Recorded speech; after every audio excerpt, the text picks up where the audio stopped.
জায়গাটার নাম শিপইঝোরা।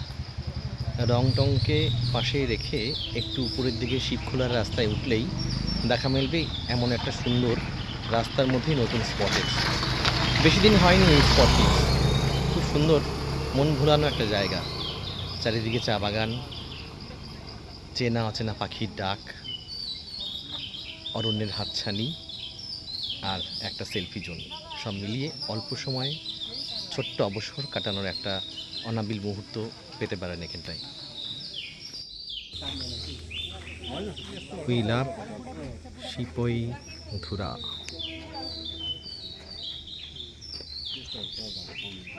Welcome to Shivkhola ধাম।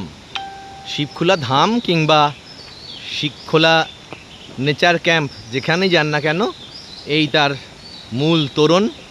আমরা তোরণের মধ্যে দিয়ে প্রবেশ করে শিবখোলার প্রাকৃতিক ভূস্বর্গে প্রবেশ করছি।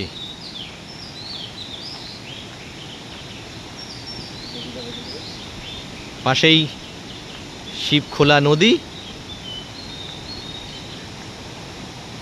অনেকেই নদীর মধ্যে নেমে পড়েছে। এই সেই নদী।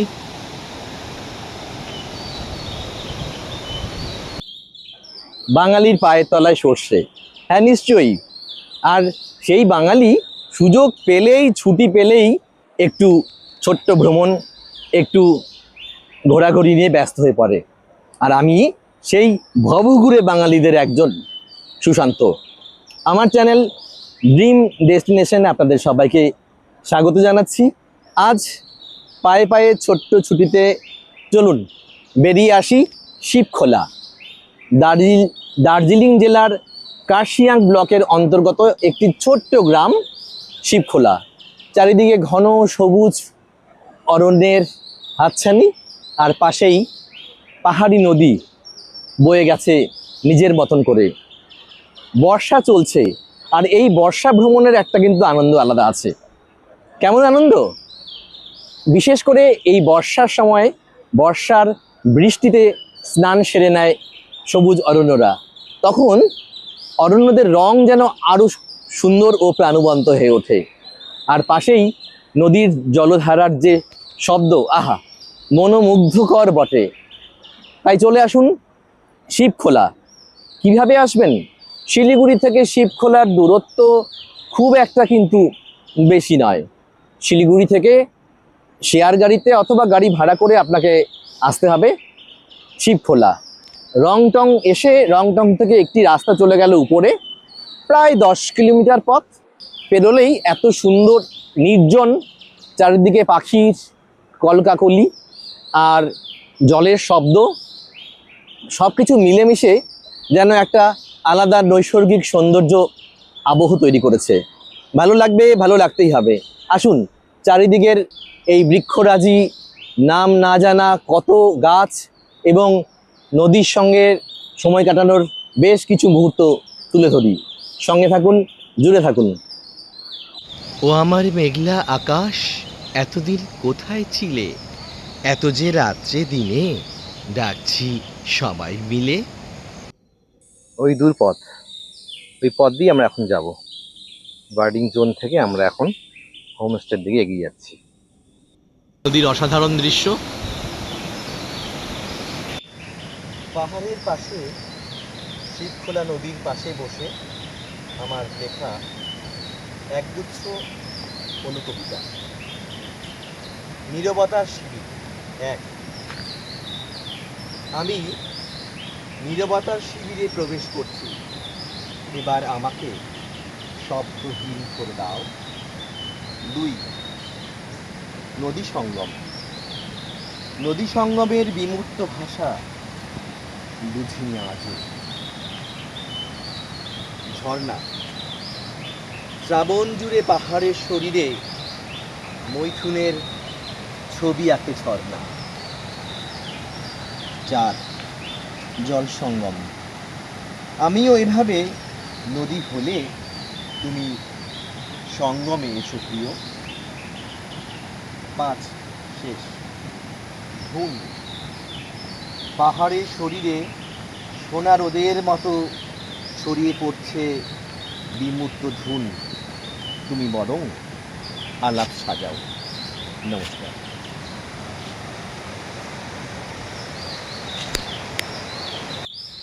শিবখোলায় থাকার জন্য স্থানীয় হোমস্টে বা ছোট থাকার ব্যবস্থাগুলি সবচেয়ে বেশি উপযোগী।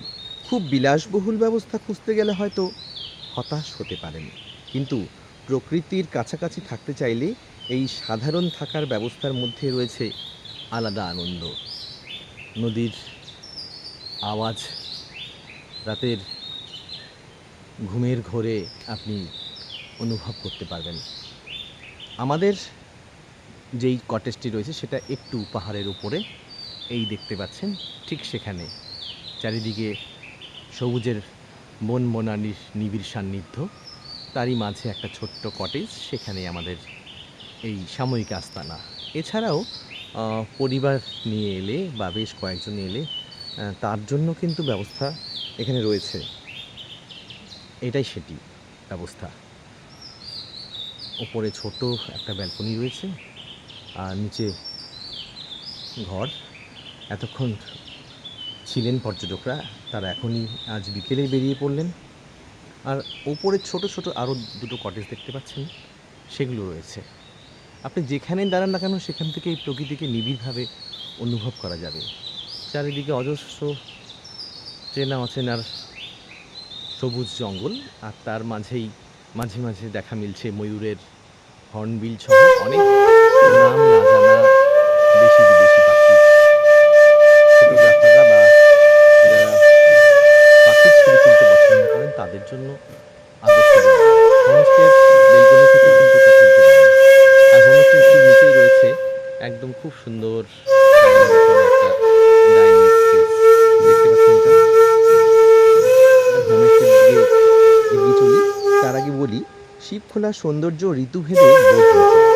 শীতকালে পাহাড়ি বাতাসে থাকে এক ধরনের নির্মল স্বচ্ছতা, বসন্তে সবুজের সঙ্গে যোগ হয় নতুন পাতার রং, বর্ষায় ঝর্ণাগুলি প্রাণ ফিরে পায়, চারপাশ হয়ে ওঠে আরো সবুজ ও সজীব। তবে বর্ষাকালে পাহাড়ি পথে যাতায়াতের সময় স্থানীয় পরিস্থিতি ও রাস্তার অবস্থা সম্পর্কে আগে জেনে নেওয়া জরুরি। আমরা কিন্তু বর্ষাকালেই চলে এসেছি কোনো এক ছুটির দিনে। এই যে পাহাড়ি ঢালের সিঁড়ি বেয়ে বেয়ে আমরা চলে যাচ্ছি আমাদের হোমস্টের সাময়িক আস্তানায়। এই প্রত্যেকটা হোমস্টেতে এত সুন্দর নানান রং বেরঙের ফুল পাতাবাহার দিয়ে সাজানো, যা এর সৌন্দর্যকে কয়েকদিন বাড়িয়ে তোলে বলে আমার মনে হয়। এই একটি পাহাড়ের ঢালে উপরে আমাদের এই থাকার জায়গাটিও কিন্তু বেশ সুন্দর। এখানে এসি প্রয়োজন নেই, এমনি বাতাস এসে শুয়ে যাবে আপনাকে। কখনো কখনো মেঘ এসে জানলা দিয়ে জানান দেবে আমি আসছি। বেলকনির বারান্দায় বসেও কিন্তু প্রকৃতিকে আরো নিবিড়ভাবে অনুভব করা যায়। এই আমাদের ছোট্ট বারান্দা, এখান থেকে আমরা কিন্তু ওই দূরে দেখতে পাচ্ছি নদীর কথকতা, নদীর আওয়াজ, নদীর শব্দ। এই সেই শিবখোলার নদী আপনারা দেখতে পাচ্ছেন, বারান্দা থেকে দেখা যাচ্ছে এবং শব্দ শোনা যাচ্ছে। হঠাৎ রাস্তায় ময়ূরের দেখা মেলাটাও অত্যন্ত আনন্দের বৈঠক। সাত সকালে পাহাড়ের বুকে যেন বেজে উঠছে এক নীরব কবিতা। কিছু কিছু জায়গায় মানুষ বেড়াতে যায় না, প্রতিদিনের চেনা কোলাহল আর যান্ত্রিক জীবনের ক্লান্তি থেকে কয়েকটা দিনের জন্য দূরে সরে গিয়ে প্রকৃতির কাছে বসে থাকার যে আকাঙ্ক্ষা, শিবখোলা সেই আকাঙ্ক্ষারই এক সুন্দর ঠিকানা। এই যে পাহাড়ের ঢালে এক সুন্দর চা বাগিচা ঘেরা সবুজ সভ্যতা, এরই নাম শিবখোলা। উত্তরবঙ্গের পাহাড় জঙ্গলের কোলে লুকিয়ে থাকা শিবখোলা যেন প্রকৃতির হাতে লেখা এক অনুচ্চারিত কবিতা। এখানে পাহাড় খুব উঁচু নয়, কিন্তু তার সবুজ ঢেউ মনকে অনেক দূরে নাড়িয়ে দেয়। আর এখানে নীরবতা এত গভীর যে নিজের হৃদয়ের স্পর্শ যেন স্পষ্ট শোনা যায়। যাওয়ার পথেই শুরু হয় ভ্রমণ।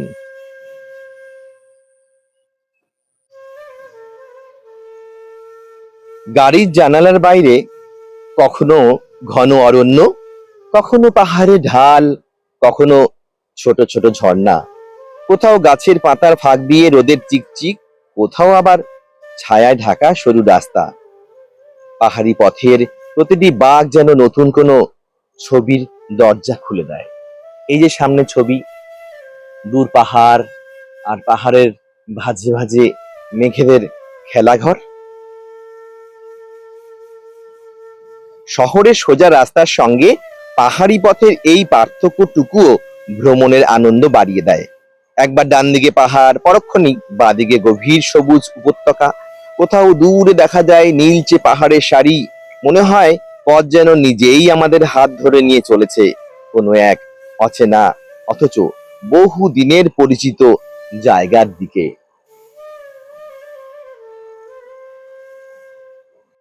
আমরা পাহাড় থেকে একটু নিচে নেমে এলাম। নিচেও রয়েছে বেশ হাতে গোনা কয়েকটা ছোটখাটো হোমস্টে। মানুষও আসেন এই হোমস্টে গুলোতে, কারণ প্রকৃতির এত নিবিড় সান্নিধ্যে হোমস্টে গুলো গড়ে উঠেছে, সেই স্পর্শ নিতেই অনেক দূর থেকে মানুষের ছুটে আসা। এই যে নদী, জায়গার নাম শিবখোলা এবং নদীর নামও কিন্তু শিবখোলা। শিবখোলায় পৌঁছানোর পর প্রথম যে অনুভূতিটি মনকে ছুঁয়ে যায় সেটি হলো এখানে সময় যেন একটু ধীরে চলে। কোলাহল নেই, হর্ন নেই, মানুষের ব্যস্ত ছুটে চলা নেই।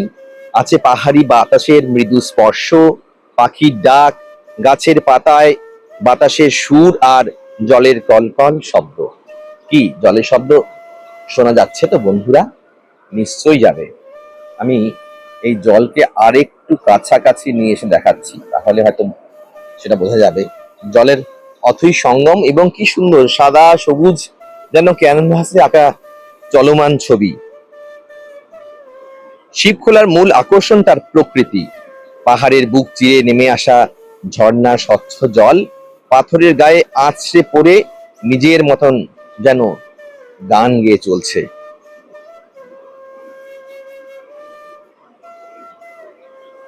এই যে আমরা পায়ে পায়ে সকালবেলা প্রাতঃভ্রমণে বেরিয়ে পড়েছি, এই বেড়ানোর আসল আনন্দ কিন্তু এখানেই।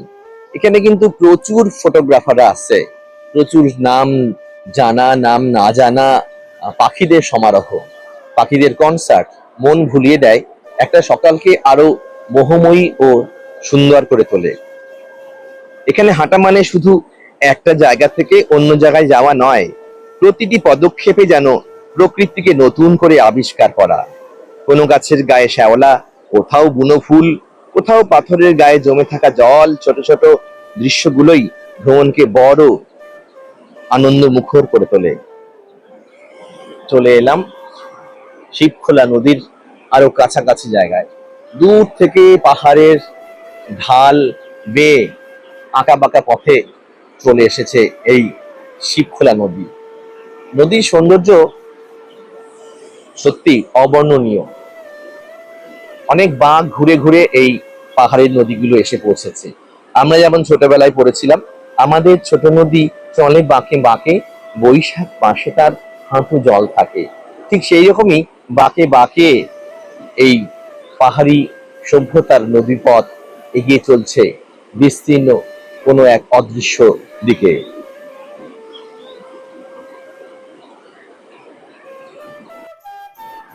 শিবখোলার সৌন্দর্য সাত সকালে তুলে ধরছি। আমরা প্রাতঃ ভ্রমণে বেরিয়ে চলে এলাম শিবখোলার অন্য একটা জায়গাতে।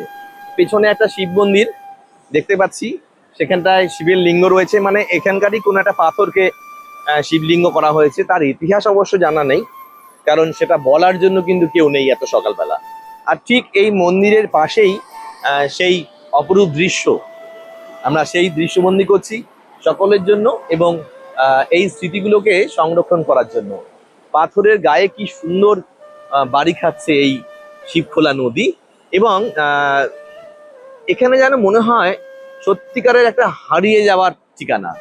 আর সেই ঠিকানা যদি খুঁজে পেতে হয় বা আপনাদের আসতে হয়, তাহলে শিবখোলা একটা সত্যি নিসর্গ প্রকৃতির কোলে অন্দরমহলে, পাহাড়ের অন্দরমহলে একটা সেরা সেরা জায়গা হতে পারে। শিবখোলা বেড়াতে এসে আমার লেখা একটা ছড়া। অরণ্যরা স্নান সেরেছে আষাঢ় শ্রাবণ জুড়ে, এই বর্ষায় শরীর ঢাকে অথই সবুজ মুড়ে।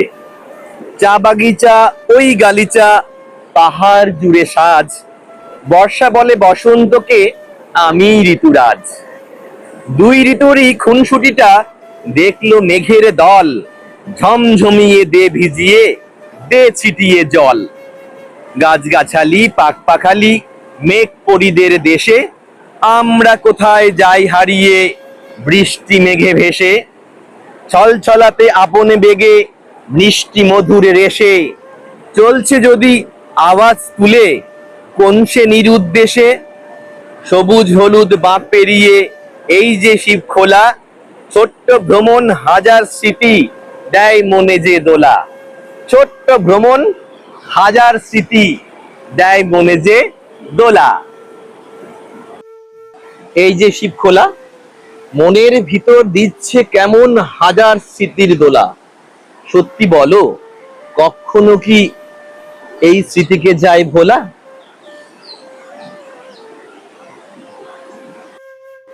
আমার কাছে শিবখোলা এক অনন্য প্রাকৃতিক সৌন্দর্যের সম্রাট, যা হৃদয় জুড়ে থেকে যাবে বহুদিন। আমরা হাঁটতে হাঁটতে অনেকটা পথ পেরিয়ে এসেছি। পাখিদের কনসার্ট শুনতে শুনতে, ঝর্ণার সুরেলা আওয়াজের যে মধুর ধ্বনি, সেটা শুনতে শুনতে আমরা এই জনপদের একটা ছোট্ট জায়গায় চলে এলাম। এখানে একটা এই পাহাড়ি নদী আর ঝোড়ার পাশে একটা মন্দির রয়েছে। আমরা সেই মন্দিরটা একটু দর্শন করব, যে মন্দিরের নাম হচ্ছে শিবখোলা মন্দির। ঠিক এত সুন্দর একটা নদী, মানে শিবখোলা নদীর তীরে শিবখোলা মন্দির, এই যে লেখা রয়েছে বোর্ডে শিবখোলা মন্দির। আর মন্দির মানেই তো মন্দিরের চারপাশে গজি ওঠা অসংখ্য ছোটখাটো দোকানপাট। এত সকাল থেকেই কিন্তু জমে উঠেছে, জমে উঠেছে বলা ভুল, আহ, তারা পসরা সাজিয়ে বসে গেছে। কেউ হয়তো আসবে, কারণ যেহেতু শিব মন্দির আর যেহেতু শ্রাবণ মাস, সেখানে মানুষের আশাটাই এত স্বাভাবিক। কি সুন্দর হিন্দুদের শিব মন্দির, মন্দিরের তোরণ দেখা যাচ্ছে এখানটায়। মন্দিরের জন্য প্রয়োজনীয় সামগ্রী এখান থেকে কিনে নেওয়া যেতে পারে। এবং পাশেই একটা ব্রিজ, আর এখানটা টানানো রয়েছে শান্তির পতাকা। হ্যাঁ, বৌদ্ধ পতাকা। মানে বৌদ্ধ আর হিন্দু ধর্মের কি সুন্দর একটা মিলনস্থল এই শিবখোলা। এই ব্রিজ পেরিয়ে আমাদেরকে যেতে হবে আমাদের গন্তব্যে, অর্থাৎ আমাদের ঠিকানায়। এবার সেই মন্দিরে আমরা প্রবেশ করছি, প্রবেশ পথ দিয়ে ঢুকছি। বেশ সাজানো গোছানো একটা মন্দির, শিবখোলা মন্দির। শিলিগুড়ি মহাকাল সেবা সমিতি, এখানে একটা নিঃশুল্ক সেবা শিবির হবে, তার আয়োজক শিলিগুড়ি মহাকাল সেবা সমিতি। আমরা মন্দিরের ভেতরে ঢুকছি। মন্দিরটা যেহেতু শ্রাবণ মাস, বেশ একটা সুন্দরভাবে সাজানো হয়েছে মন্দিরটাকে, পরিষ্কার পরিচ্ছন্ন, পাহাড়ের ঢালে এবং নদীর পাশে। দেখা যাচ্ছে সিঁড়ি রয়েছে বেশ কিছু, তার উপরে উঠে সম্ভবত মূল মন্দির, কারণ বিষয়টা আমাদের জানা নেই। দেখা যাক, আপনাদের সঙ্গে আমারও মন্দিরের দর্শন হয়ে যাক। শ্রাবণ মাসে দর্শন সত্যি খুব সুন্দর একটা ব্যাপার। তবে যা বুঝছি, এখানে বোঝানোর হয়তো কেউ নেই, এই বুদ্ধ আর হিন্দু এই দুটো ধর্মকে এখানে মেলানো হয়েছে, কারণ এখানটায় বুদ্ধদেবের মূর্তি রয়েছে, হ্যাঁ, ওদের প্রতীক রয়েছে। এরকম মন্দির খুব একটা দেখা যায় না। ভগবান বুদ্ধ। আচ্ছা, তারপর এখানটায় রয়েছে আমাদের হিন্দুদের বিভিন্ন দেব দেবতার খুব সুন্দর কারুকার্যময়, আহ, সম্ভবত পাথরের। এখানেও রয়েছে দেবী।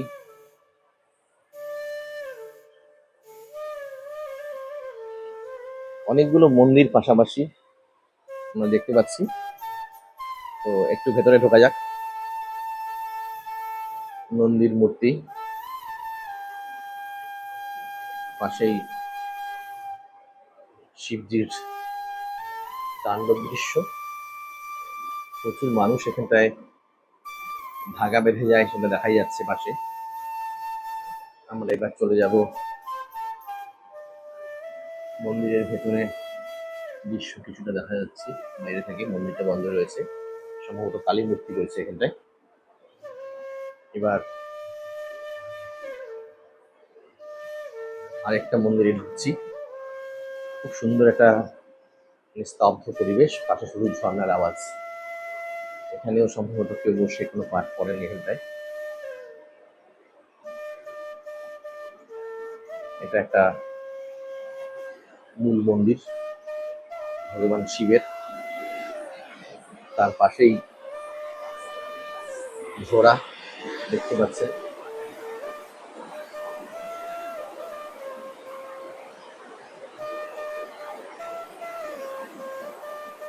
মন্দিরটি আমরা প্রদক্ষিণ করছি।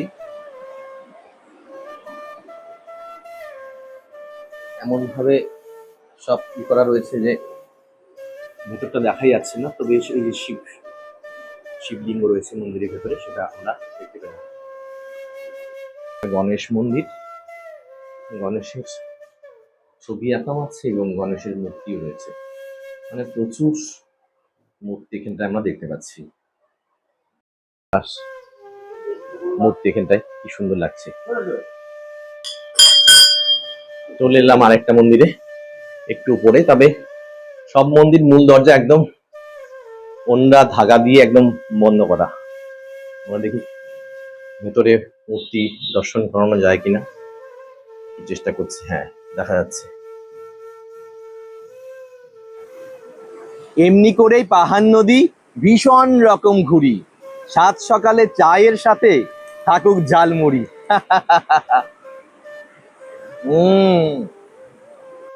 গুড়ির থেকে ফল বেরোচ্ছে, পাহাড়ে ঘুরতে এসে এ আমার প্রথম দেখা। জানা নেই এই ফলের কি নাম, এটা কি খাওয়ার জন্য ফল নাকি বিষ ফল, তাও জানি না। কেউ জানলে নিশ্চয়ই জানাবেন। ভালো লাগছে, গোটা গাছটা ভরেই এই ফলগুলো হয়েছে।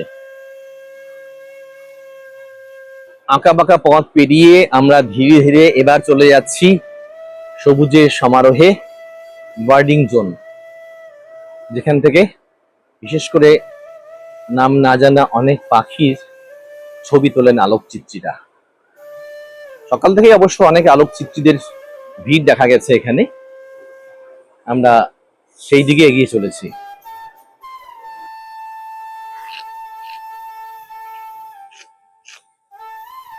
প্রকৃতির কাছে কত পাঠ আছে, তাই আমি ছুটে ছুটে আসি মাঝে মাঝে। I love nature, I love nature, NATURE।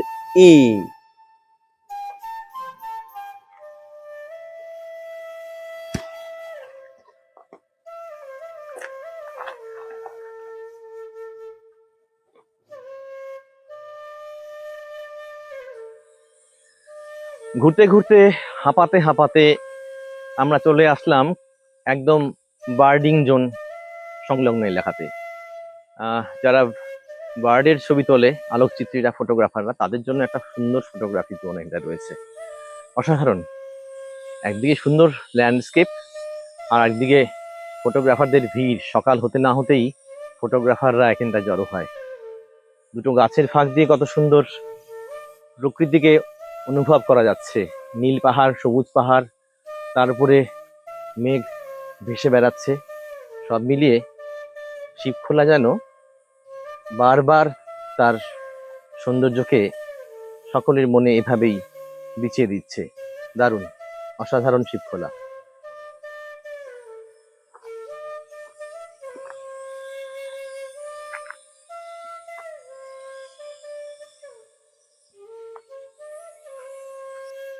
এই সেই বার্ড ওয়াচিং এরিয়া। সকাল হলেই কিংবা বিকাল হলেই যারা ফটোগ্রাফার, যারা পাখির ছবি তুলতে ভালোবাসে, তারা কিন্তু এখানে এসে উপস্থিত হয়। আর তার পাশ দিয়ে রাস্তা চলে গেছে, ওই দূরে দেখতে পাচ্ছি পাখির ছবি তুলতে ব্যস্ত একজন আলোকচিত্রী। খুব সুন্দর জায়গাটা, খুব সুন্দর। ঝিঝি পোকার ডাক, আহা, মুগ্ধতা। এই গরমে পর্যটকদের মতন একটু যদি মনে করেন যে পাহাড়ি ঝোড়ার জলে, নদীর জলে একটু স্নান সেরে নেবেন, দারুণ আনন্দ। জল থই থই এই সবুজের পাশে, এই পাহাড়ি নদীতে নদীর শীতল জলে স্নান করার আনন্দটা একটু কিন্তু অন্যরকম। কি সুন্দর নদী বয়ে চলছে আপন বেগে। পাথুরে সভ্যতা পেরিয়ে কোন সুদূরে যে চলছে নদী, তা কিন্তু জানা নেই। আর এই চারিদিকে দেখুন বৃক্ষরাজি। ওই দূরে দেখা যাচ্ছে আমাদের পাহাড়ের ঢালে হোমস্টে। এই হোমস্টেতে আমরা আজ উঠেছি শিবখোলাতে। শিবখোলাতে আরো একটি জায়গা আছে, রিভার ক্যাম্প। ওটা একটু সামনে, এটা অনেকটাই ভেতরে আসতে হয়। খুব ভালো লাগা একটা জায়গা, আমি ধীরে ধীরে দেখাবো আপনাদেরকে।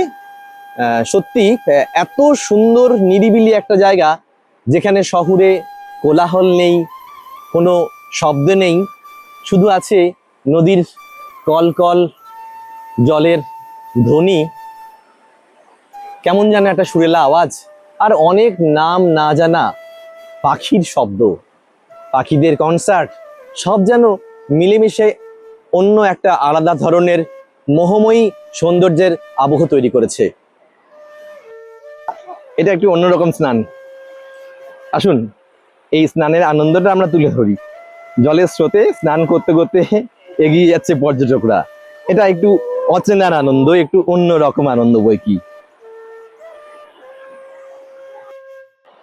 পাহাড়ি বাঁকে এই যে নদীর জলের শব্দ, আর এই শব্দের যে সৌন্দর্য, সুরেলা সৌন্দর্য, একে ভুলি কেমন করে, মনের মধ্যে যেন গেঁথে থাকে। আর এই গরমে এত ঠান্ডা পরিশ্রুত জল, সত্যি অসাধারণ, অবর্ণনীয়। মনে হয় এই নিরালায় কাটিয়ে দিই বেশ কিছু মুহূর্ত। জল আছড়ে পড়ছে পাথরের গায়ে, আবার এগিয়ে যাচ্ছে। জল তো কোনো বাধা মানে না, কি সুন্দর বাঁধনহীন। কাকুরে সভ্যতা, পাথুরে সভ্যতা পেরিয়ে এই যে চড়ুইবতী, এই আনন্দকে খুঁজে পেতে গেলে আসতে হবে শিবখোলাতে। দাদা কোত্থেকে এসেছেন? ও দাদা কোত্থেকে এসেছেন? হ্যাঁ, বনগা থেকে এসেছেন? কেমন লাগছে? কেমন ঠান্ডা? আরামদায়ক ঠান্ডা, বেশ, খুব সুন্দর। আর কিছু বলবেন? ঠিক ঠিক।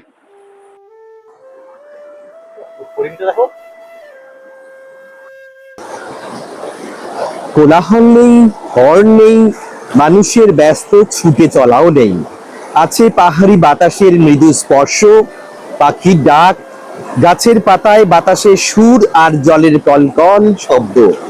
শিবখোলার মূল আকর্ষণ তার প্রকৃতি।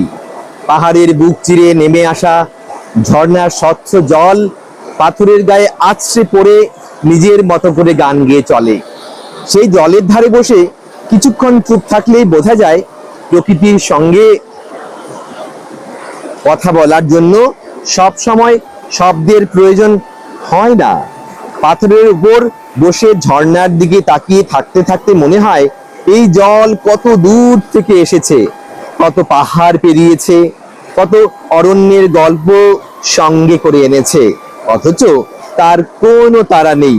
সে শুধু বয়েই চলেছে নিরন্তর, নির্লিপ্ত, নিজের ছন্দে। লাগছে শিবখোলা। অসাধারণ, এক কথায় অসাধারণ। এর আগে কি আসা হয়েছে এখানে? না, এই প্রথম। অনেকে এসেছে, তাদেরকে দেখেছি, অনেক ভিডিও দেখেছি। জায়গাটা অনেক নিরিবিলি, আমাদের দূষণমুক্ত পরিবেশ থেকে সম্পূর্ণ ভিন্ন একটা জগৎ এটা। নদীর এই যে কলকল শব্দ প্রকৃতির অনেক কাছে নিয়ে আসে। আমরা ব্যস্ত থাকি গাড়ি ঘোড়ার আওয়াজ শুনতেই, তো তার বাইরে যে একটা জগৎ আছে সেটা আমরা মাঝে ভুলেই যাই। কৃত্রিমতা ছেড়ে মাঝে মাঝে আমাদেরও প্রয়োজন এরকম প্রকৃতির সঙ্গে মিশতে। একদম। আপনার শুভ নাম? আপনার শুভ নাম? অনুপম বিশ্বাস। কোত্থেকে এসেছেন আপনি? আমি এসেছি বনগা থেকে। পাহাড়ি সভ্যতায় ধীরে ধীরে নেমে আসছে সন্ধ্যা, ঝুপ করে নেমে পড়বে একটু পরেই রাত্রি। তবুও ইচ্ছে হচ্ছে বসে বসে নীরবতার শিবিরে ঝর্ণার শব্দ শুনি, নদীর শব্দ শুনি, নদীর সাথে কথা বলি, কিছু সময় কাটাই এভাবেই একটু অন্যরকম ভাবে। তাই ছোট্ট ছোট্ট ছুটিতে চলে আসুন খুব কাছে পিঠের একটা জায়গা, শিবখোলা। আর এটা যদি আষাঢ় শ্রাবণ মাসে বর্ষায় হয় তাহলে তো কোনো কথাই নেই। নদীর কথা, ঝর্ণার কথা, ঝোড়ার কথা শোনা যাবে এই নীরবতার শিবিরে।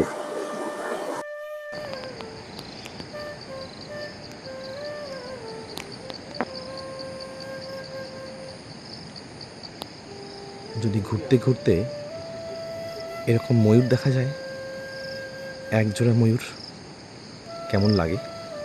সত্যি মন ভালো হয়ে যায়, একদম মন ভালো হয়ে যায়। লালিগুড়াস রিভারসাইড হোমস্টেতে আমরা ছিলাম 2 দিন। আজ আমাদের দ্বিতীয় তথা শেষ দিন। রাত পেরোলেই আমাদেরকে ফিরতে হবে বাড়ি। তার আগে এই হোমস্টের সকল অংশটা একটু দেখিয়ে নিই। এই সুন্দর বসার জায়গাটা রয়েছে, একজন বসে আছেন দেখছেন। একটা সুন্দর চারিদিকে পাহাড় আর মাঝখানে যেন একটা উপত্যকার মতন, আর রয়েছে অজস্র সারি সারি গাছপালা, আর তারই ভেতর রয়েছে আমাদের থাকার জায়গা, ছোট্ট ছোট্ট সাজানো গোছানো বেশ কটেজ, হোমস্টে, যেন একটা সুন্দর ছবির মতন। ভালো লাগা যায়, বেশ ভালো লাগতেই হবে। শিবখোলার এই হোমস্টে আসুন।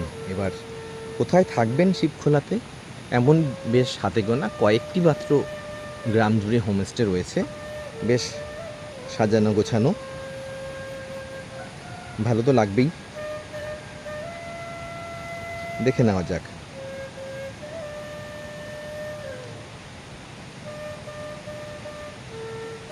শিবখোলায় বেড়ানোর আসল আনন্দ হয় একটু পায়ে হেঁটে প্রকৃতিকে অনুভব করলে। অরণ্যের পথ ধরে হাঁটতে হাঁটতে কখনো মাথার উপর ঘন সবুজ ছাদ, কখনো পায়ের নিচে শুকনো পাতা, আবার কখনো পাহাড়ি ঝর্ণার শব্দ, সব মিলিয়ে একাকার হয়ে ওঠে সৌন্দর্য। এই তো হোমস্টের মূল গেট, আর তার পাশেই রয়েছে যে জায়গাটা, এটি একটি প্রাকৃতিক সুন্দর জায়গা, সময় কাটানোর, আড্ডা দেওয়ার, গল্প করবার, অনেক কিছু। কোনো গাছের গায়ে শ্যাওলা, কোথাও বুনো ফুল, কোথাও পাথরের গায়ে জমে থাকা জল, ছোট ছোট এই দৃশ্যগুলো এই ভ্রমণকে আরও বড় আনন্দময় করে তোলে। শহরে আমরা অনেক কিছু দেখি, কিন্তু খুব কম কিছু অনুভব করি। শিবখোলা এসে সেই অনুভব করার ক্ষমতাটাকেই যেন আবার ফিরিয়ে দেয়। এবার বিদায় নেবার পালা। বেরিয়ে যাওয়ার সময় সকালবেলা আপনাদের পছন্দ মতন খাবার অর্ডার দিন। আমাদের পছন্দের তালিকায় ছিল ওয়াই ওয়াই, তো এটা খেয়েই আমরা বেরিয়ে পড়ব বাড়ির উদ্দেশ্যে।